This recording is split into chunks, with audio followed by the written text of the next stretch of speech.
Wyoming Territory, January 1874. The biting wind howled a mournful song across the plains.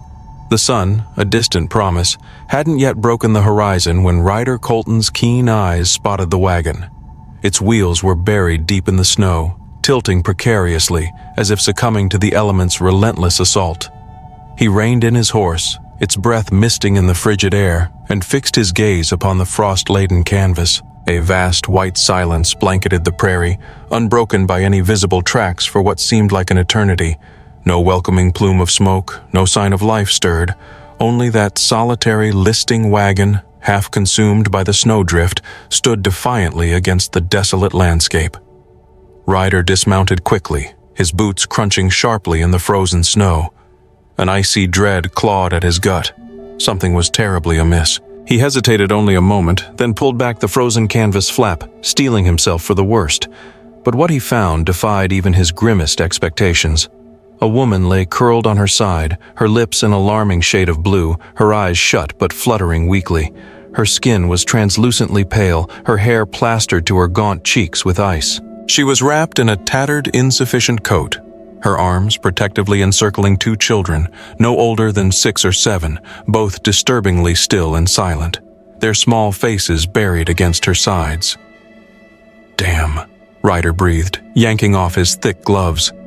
Hey now, come on, wake up," he said, his voice gruff but laced with urgency. The boy stirred first, a faint whimper escaping his lips. The girl followed with a weak moan, but the woman remained motionless. He climbed into the wagon, pressing the back of his hand against her cheek. She was alarmingly cold, but life still flickered within her. "You hold on," he said, his voice softening with each word, scooping her carefully into his arms. "She's light as a feather, far too light," he called to the children. "You two come with me. We've got to get moving now." They blinked up at him, their eyes wide and vacant, but they obeyed without protest. Ryder settled them all onto his horse. The woman slumped weakly against his chest as he urged the animal into a gallop across the unforgiving frozen ground toward his distant cabin. By the time they reached his weathered cabin, the snow was swirling with renewed fury, driven by the unrelenting wind. Ryder kicked open the heavy wooden door, a wave of heat from the cast-iron stove engulfing them in its comforting embrace. He gently laid the woman on his narrow bed, wrapping her in every blanket he possessed, and stoked the fire until it roared in the hearth. The children huddled together silently near the warmth of the fire, their eyes darting anxiously around the unfamiliar space. Ryder handed them mugs of warm water, then returned to the woman's side. Her breath was shallow and ragged, but it was there. He stayed up through the long, dark night, vigilantly monitoring her temperature, chafing her frozen hands, whispering words of encouragement and solace that had been locked away in his heart for years. "You're safe now. You're not going to die out here, not on my watch." As dawn painted the eastern sky in pale hues of pink and gray, her lips regained a hint of their natural color. By mid-morning, she finally opened her eyes. Her voice was a mere whisper, strained and weak. "Where am I?" "My cabin. You were half frozen in a wagon out beyond the ridge," Ryder answered, his voice gentle. "I brought you back." She blinked slowly, as if struggling to comprehend, then turned her head with a visible effort. "The children, are they all right?" "Quiet but safe and sound. They're sleeping now." She shut her eyes, a wave of profound relief washing over her face. "What is your name?" he asked softly. "Letty," she said. "Letty Gable." She swallowed hard, her throat tight with emotion. "Those are my niece and nephew, Hazel and Henry. Their parents. They didn't make it through Kansas. Sickness took them. We were headed west, trying to reach Oregon." "Just you and their kids," he confirmed, his voice laced with sympathy. She nodded, tears welling in her eyes. "A sudden storm must have caught us. The wagon wheels cracked in the cold. We waited too long, hoping it would pass." Ryder stood slowly, his gaze fixed on her pale face, his voice low and resolute. "You are safe here, Letty." She nodded again, tears now streaming down her cheeks, but her eyes met his with a glimmer of hope. He gave her the space she needed to grieve, but his thoughts remained firmly fixed on her and the children, a nascent sense of responsibility taking root in his heart. The following days unfolded in a quiet, deliberate rhythm. Ryder shouldered the burdens of cooking, hauling wood, and maintaining the relentless fire. Letty remained confined to bed, slowly regaining her strength. Hazel and Henry, still withdrawn and subdued, followed Ryder like silent, watchful shadows, their trust slowly beginning to blossom. By the third day, Letty was sitting up in bed, gently brushing Hazel's tangled hair, while Ryder read aloud from a tattered old newspaper by the warmth of the stove. "You live alone?" she asked tentatively, her voice barely audible above the crackling fire. "Been that way for 5 years now. No family left. Had a brother once, but he died in the war." "Folks gone before that?" Her gaze fell to her lap, her fingers tracing the delicate pattern of the quilt. "I'm so sorry. No need for apologies," he replied softly. A comfortable silence settled between them. "You saved us," she said quietly, her eyes meeting his. Ryder looked up from his newspaper. "Anyone would have done the same." "No, not just anyone. You did." He didn't respond immediately, his gaze lingering on her face. He saw the tenderness in her hand as she smoothed Hazel's curls, the unwavering love in her eyes when she looked at the girl. "If you need anything," he said finally, his voice firm, "you just say the word." She offered a tired but genuine smile. "I know." Snow continued to fall, blanketing the landscape in white, but inside the small cabin, a subtle transformation was taking place. Hazel giggled one afternoon when Ryder brought in a plump rabbit he'd snared, and Henry started accompanying him outside, observing his every move as he set traps and checked the fence line. Letty, moving with increasing ease, helped with the cooking, mended a tear in Ryder's worn coat, and one evening when he returned shivering from the cold, pressed a steaming mug of coffee into his hands, her fingers brushing against his arm almost unconsciously. He remained perfectly still for a long moment after she retreated, savoring the warmth of the mug and the lingering touch of her hand. They spoke no declarations, made no overtures, but words were unnecessary. Their burgeoning connection was evident in the way Ryder stood a little closer when Letty reached for the kettle, in the way Letty's eyes searched for him through the window when he was gone too long, in the way Henry called him Mr. Ryder and asked if he would still be there in the spring. One night after the children had drifted off to sleep, Letty sat across from him at the rough-hewn table, the firelight casting dancing shadows across her face. "You've given us everything," she said, her voice filled with gratitude. He shook his head dismissively. "Just doing what's right, what any decent man would do." "No, you've given us more than just warmth and shelter. You've given us a home." He stared at her, a knot tightening in his chest. "You don't ever have to leave." She looked up slowly, her eyes shining with unshed tears. "Do you truly mean that?" She rose from her chair, walked around the table, and knelt beside him. Her hand tentatively reached for his, and he clasped it tightly in his own, holding it as if it were the one thing in the world that made any sense. And at that moment, it was. Later that night, when the fire had burned low and the house was enveloped in silence, Ryder stood framed in the doorway of the small room where Hazel and Henry lay sleeping. Letty came up behind him, wrapping her arms around his waist. "You're so good with them," she whispered, her voice thick with emotion. "They're good kids," he replied simply. She leaned her head against his back, her arms tightening around him. "You're a good man, Ryder Colton." He turned slowly, wrapping her in his arms, holding her close. "You're not going back to that wagon ever. I promise you that." He kissed her then, softly, tenderly, with a certainty that surprised even him. She melted into his embrace, and the icy chill that had nearly claimed her life faded away like a distant, half-forgotten nightmare. She was home, and in that moment, so was he.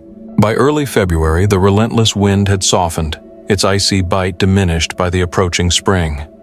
The snow still clung tenaciously to the land, but it no longer threatened with the same ferocity, and the sun lingered a little longer in the sky each day, a harbinger of brighter days to come. Ryder resumed his work along the fence line, his movements fluid and practiced, while Letty patiently taught Hazel and Henry to thread needles and tie sturdy knots by the comforting warmth of the hearth.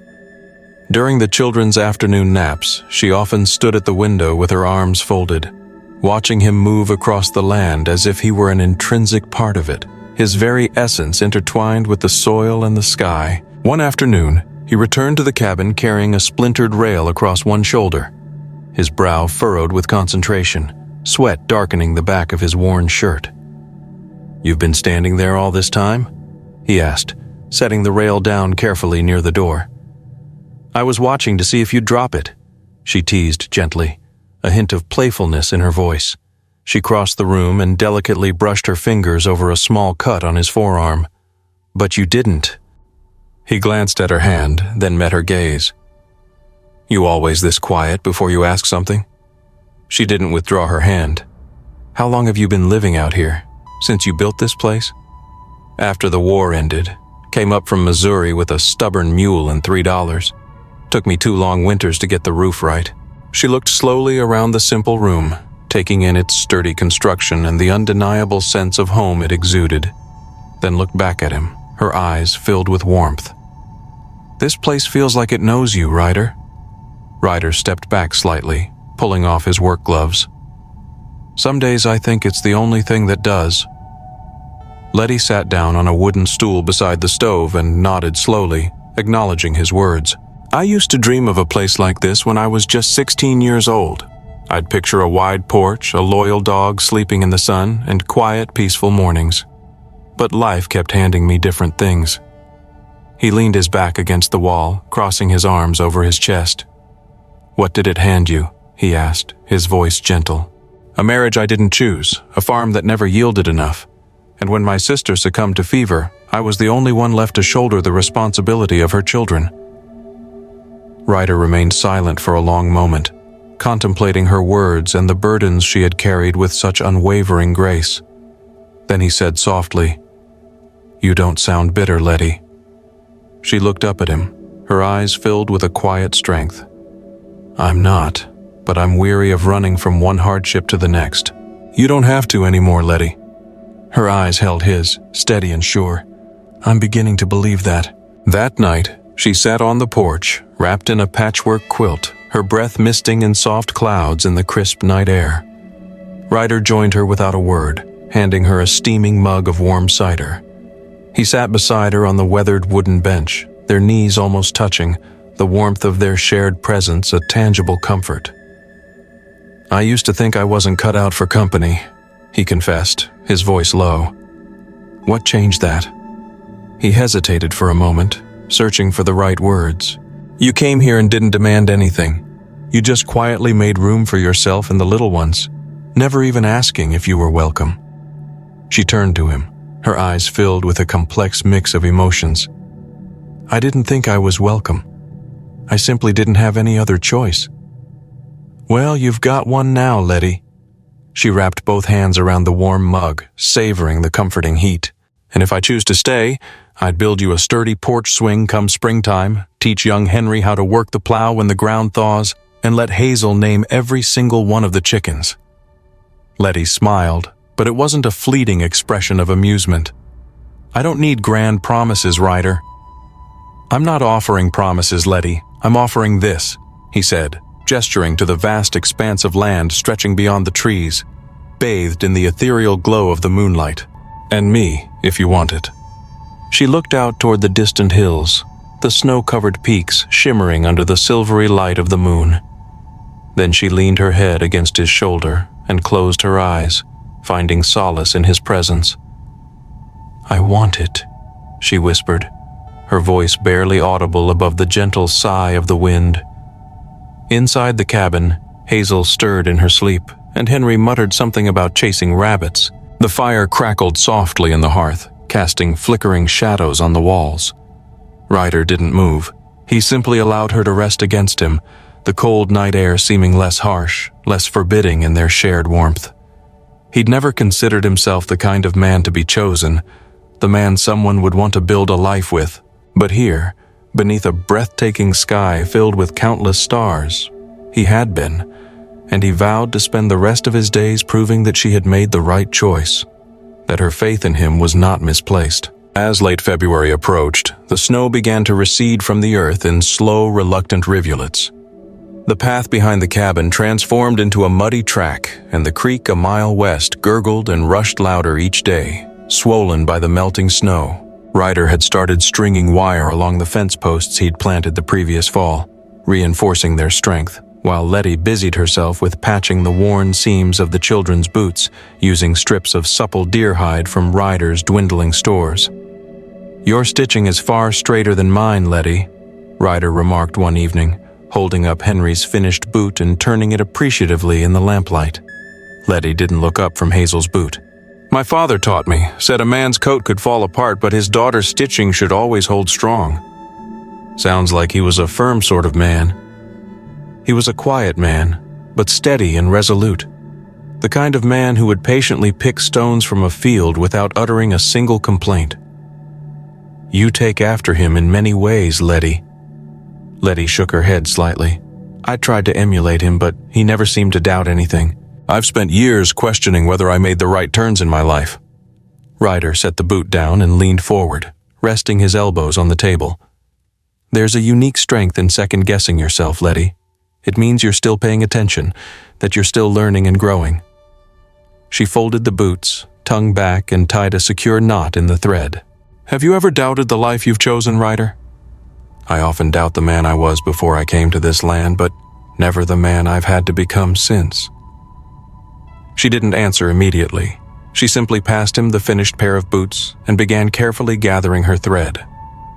The tremor in her hands, which had been so persistent in the weeks after their arrival, had vanished completely days ago, replaced by a quiet confidence. Later that night, after the children had been tucked into their beds and the lanterns turned down low, Ryder stood at the window, his gaze fixed on the dark horizon that stretched endlessly before them. Letty joined him, crossing her arms loosely over her chest. "Do you hear something?" He nodded slightly, his senses alert.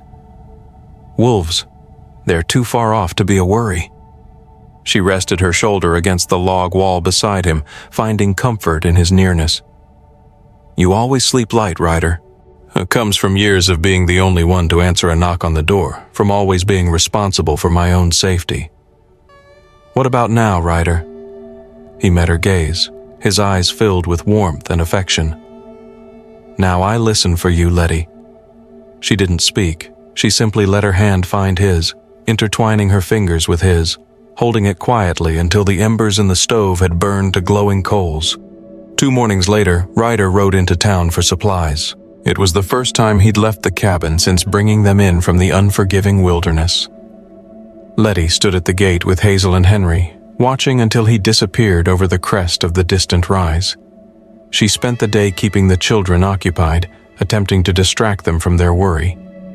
Hazel measured flour for baking, while Henry diligently counted nails in a small wooden box. The cabin felt undeniably different without Ryder. Quieter not in terms of sound, but in terms of his powerful presence. As dusk began to settle, his horse finally returned, its hooves caked with mud, its saddle laden with canvas sacks filled with supplies.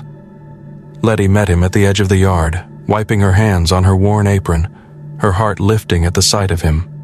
He passed her a small, carefully wrapped parcel tied with twine. "I ran into the preacher's wife in town. She said they were clearing out the storeroom and thought you might find some use for these." Inside the parcel were 3 well-loved books, 2 worn collections of scripture, their pages softened with use, and a school reader with a cracked spine.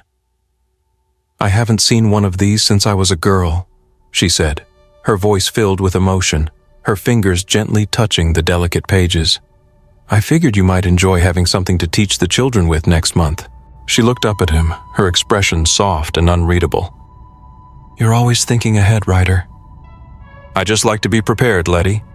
She stepped closer to him, her eyes searching his face. "Even for me?"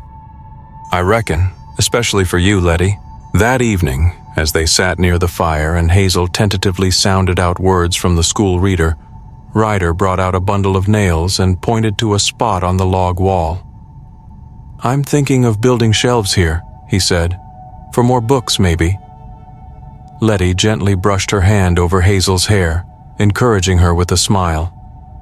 We'll need far more than just shelves if these two keep learning at this rate. He nodded thoughtfully, his gaze still fixed on the sturdy log wall. Then I'll build what we need, Letty. Later, after the children had fallen asleep, Letty stepped out onto the porch, drawn by the beauty of the moonlit night. Ryder followed her, carrying a flickering lantern in his calloused hand. I never thought I'd find a place where someone made room for me simply because they wanted me to, she said softly, her voice filled with gratitude. You didn't ask for it, Letty, he reminded her gently. You earned it, every single day that you've stayed here. She looked out over the dark and unforgiving land, then turned back to him, her voice low with emotion.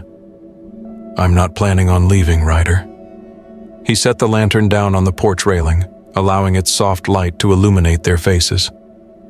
I was hoping you'd say that, Letty. She reached for his collar, her fingers curling gently into the fabric of his worn shirt. So what do we call this now, Ryder? We don't necessarily have to call it anything, Letty, he replied, his voice low and tender. But if you want it to be something, it already is. She leaned in, resting her forehead against his. It's everything I didn't even dare to dream I could still have, she whispered.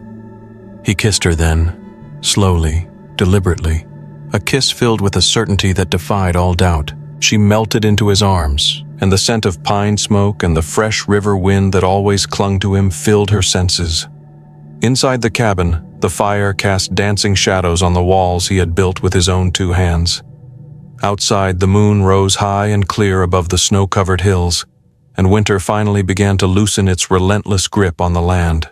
As the days grew longer and warmer, the thaw brought vibrant color back to the long-dormant land.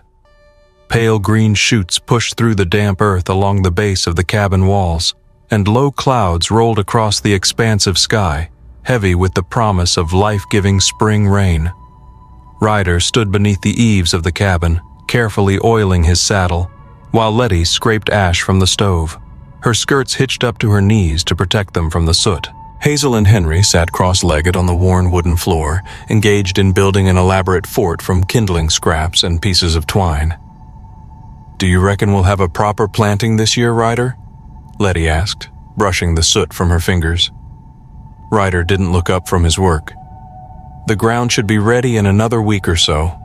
I've got seed corn and squash stored up in the loft, and some hardy beans that can withstand the cold nights. I can work the rows, Ryder, she offered. I know how to keep the soil from hardening when the sun beats down on it. Ryder carefully fit the stirrup back into place, his movements slow and deliberate. We'll do it together, Letty.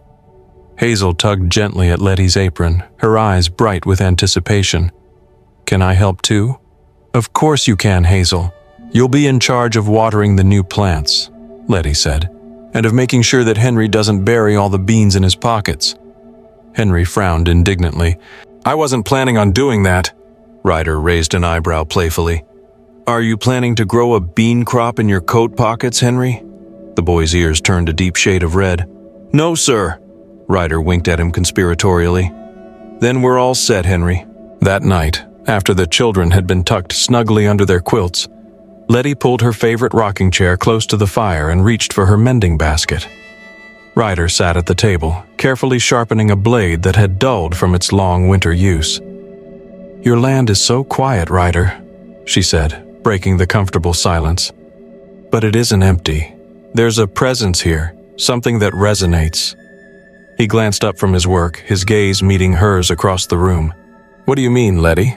There's something within this land, something that remembers. It remembers the seasons, the struggles, the victories. He set the knife down on the table. It does, Letty. She folded the hem of Henry's worn shirt, her fingers smoothing the fabric. I think I needed that, a place that remembers, but doesn't hold it against you for your past mistakes. He leaned forward, resting his elbows on the table, his eyes never leaving her face. Do you think it could be yours as well, Letty? She looked at him steadily, her eyes filled with a quiet strength and a deep sense of belonging. It already is, Ryder. The silence that followed wasn't hesitant or awkward.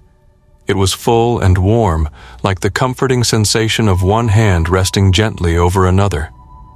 Ryder spoke again, his voice softer now, filled with heartfelt emotion. "I've been thinking on something, Letty. I reckon I should have voiced it sooner."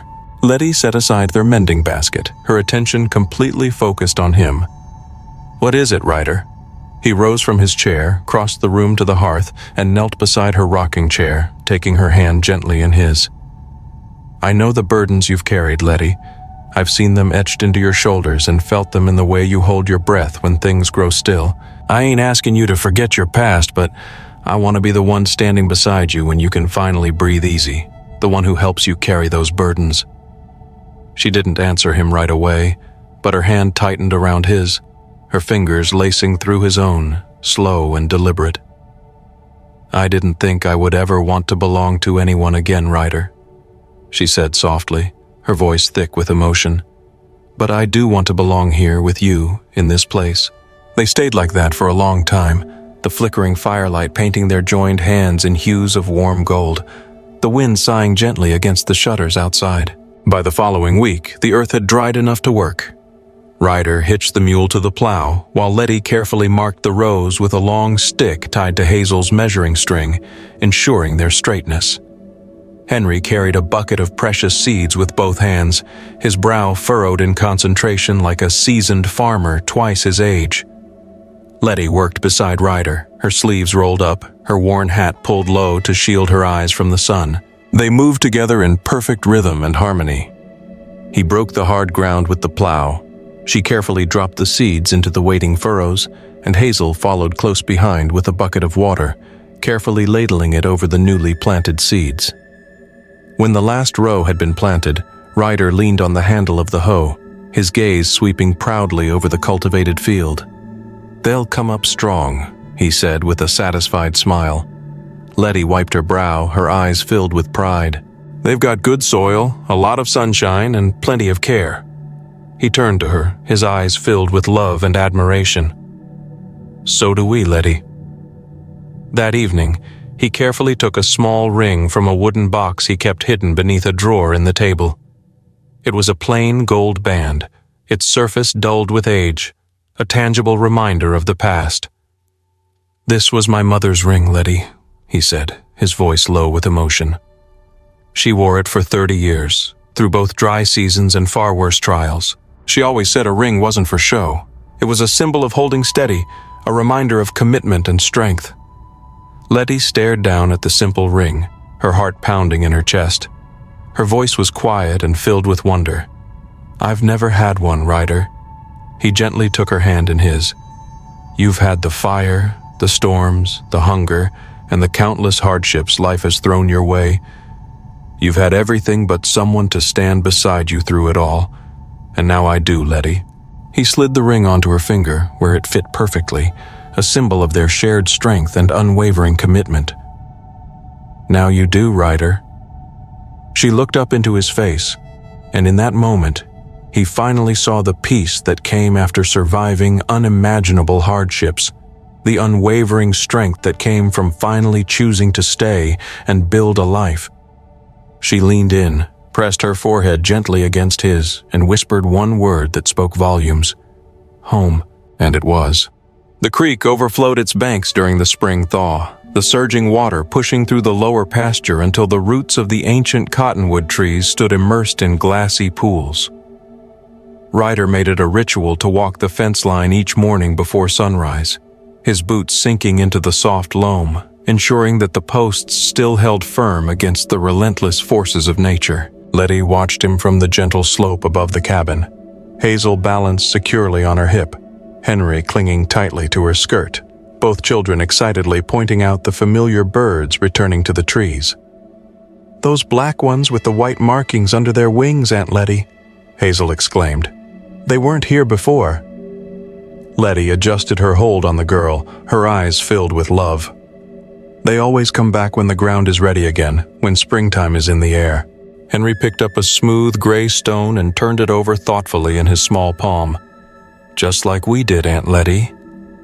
Letty met Ryder's gaze across the newly planted field, a silent understanding passing between them. He tipped his hat to her in acknowledgement, and she smiled, her heart filled with peace and contentment.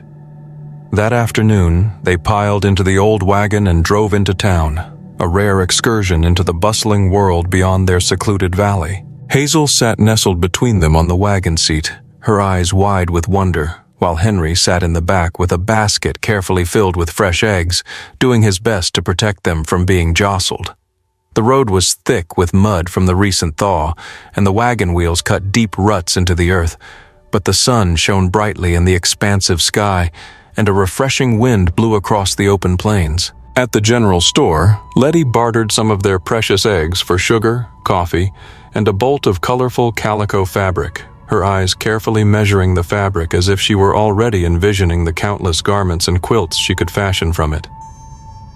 Ryder waited patiently outside, leaning against the side of the wagon, offering quiet nods to the townsfolk who offered cautious greetings. He hadn't made a habit of engaging in idle conversation in years, but the people of the town understood and respected a man who kept his own counsel. They looked at Letty, at the way she gave the children space to express their thoughts and feelings, the way she stood beside Ryder without hesitation or fear, and they saw a profound transformation in him, a sense of peace and fulfillment that had been absent for far too long. On the long ride back to the cabin, Henry turned to Ryder and asked earnestly, "Are we going to stay here forever, Mr. Ryder?" Ryder didn't answer him immediately, the wind tugging playfully at his collar as he glanced over at Letty. She smiled gently and said, "Forever is a very long time, Henry." The boy frowned slightly, his brow furrowed in confusion. "Is that a no, Aunt Letty?" Ryder reached over and lifted Hazel's sunbonnet where it had slipped down over her eyes, shielding her from the sun. "It's a yes, Henry. Just a quiet one, a promise whispered on the wind." Letty reached for his calloused hand and held it firmly on the bench between them, a silent affirmation of their shared future. Later that week, Ryder began clearing out the old shed behind the cabin, a space that had fallen into disrepair over the years. The roof needed significant patching, and the floor sagged precariously in one corner, but the structure possessed good light streaming through the weathered slats and enough space to allow Letty to work comfortably. He carefully hammered new boards into place, fortifying the walls, while Letty diligently brushed dust from the rafters and sorted old nails by size and usefulness, their collaboration effortless and harmonious. She'd expressed a desire for a dedicated space to pursue her sewing without being underfoot in the cabin, and he'd offered her the shed before she'd even finished speaking the words, understanding her unspoken needs. "You could have easily said no, Ryder," she remarked, holding a board steady while he drove in a nail with powerful strokes. "I could have, Letty," he agreed with a smile in his voice, "but I enjoy watching you figure things out, witnessing your creativity and determination." She raised an eyebrow playfully, her lips curving into a smile. "You think I don't always know precisely what I'm doing, Ryder Colton? I think you know exactly what you're doing, Letty, and you're doing it beautifully. That's the part I find so captivating." The shed was completed by the end of the week, its transformation a testament to their hard work and shared vision. Letty hung her precious needles in a neat row along a strip of burlap, and tacked up scraps of durable muslin to block the worst of the wind, creating a cozy and functional workspace. Hazel diligently carried stones from the nearby creek to weigh down the corners of the muslin, preventing the wind from whipping it loose, while Henry carefully drew chalk lines on the floor to delineate the areas where his muddy feet were not allowed to venture. Ryder constructed a sturdy stool from bits of leftover lumber and set it carefully beside her sewing chair. "You planning on spending all your time sitting here watching me sew, Ryder?" she teased gently, her eyes sparkling with affection. "Only on the days when I want to be reminded of what true peace looks like, Letty." Letty looked at him, her expression softening with love and gratitude.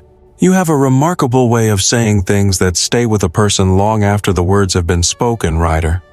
I only speak those words, Letty, when I know with every fiber of my being that they're undeniably true." The next Sunday, they walked together to the high bluff overlooking the valley, where the pine trees grew thick and close, their fragrant needles carpeting the forest floor. Ryder carried a woven picnic basket in one hand, filled with simple but delicious fare, while Letty held Hazel securely on her hip, and Henry skipped eagerly ahead of them, brandishing a long stick he'd proudly declared his trusty sword. They spread out a checkered blanket beneath the shade of the towering pines and laid out their simple picnic of crusty bread, dried plums, and cold beans sweetened with molasses, their laughter echoing through the serene forest. The wind carried the soothing scent of thawed pine and damp earth, a refreshing balm to their senses. Letty leaned contentedly against Ryder as he sat with his back resting against the rough bark of a sturdy pine tree. "Do you ever think about what your life would be like now if we hadn't come along, Ryder?" He looked out over the rolling hills, his eyes scanning the familiar landscape. "I'd still be waking up each morning, cutting wood to keep the fire burning, feeding that stubborn old mule, same as always, Letty. But it wouldn't feel like living. It would just be mere existence." She turned his calloused hand over in hers, her fingers tracing the lines etched into his palm. "And now, Ryder? Now I look forward to each new day, eager to see what it brings, because I know that you and the children will be here with me." Henry ran past them, his laughter echoing through the trees as he chased a small rabbit that darted through the underbrush, its white tail bobbing. Hazel squealed with delight, clapping her hands in excitement. Letty said softly, "They've never laughed like that before, Ryder. For so long, they didn't have anything to laugh for." She rested her head gently against his strong shoulder, her voice filled with emotion. "They do now, Ryder. They finally do." That night, Ryder lit a lantern and carried it into the small bedroom, where he carefully cleared some space on the top shelf of the old wooden wardrobe. He reverently placed a folded scrap of paper there, an old and faded letter from his beloved brother who had perished in the war, with a delicate, dried clover pressed carefully between its fragile pages. Letty watched him from the doorway, her expression filled with curiosity. "Are you keeping that letter there for him, Ryder?" she asked softly.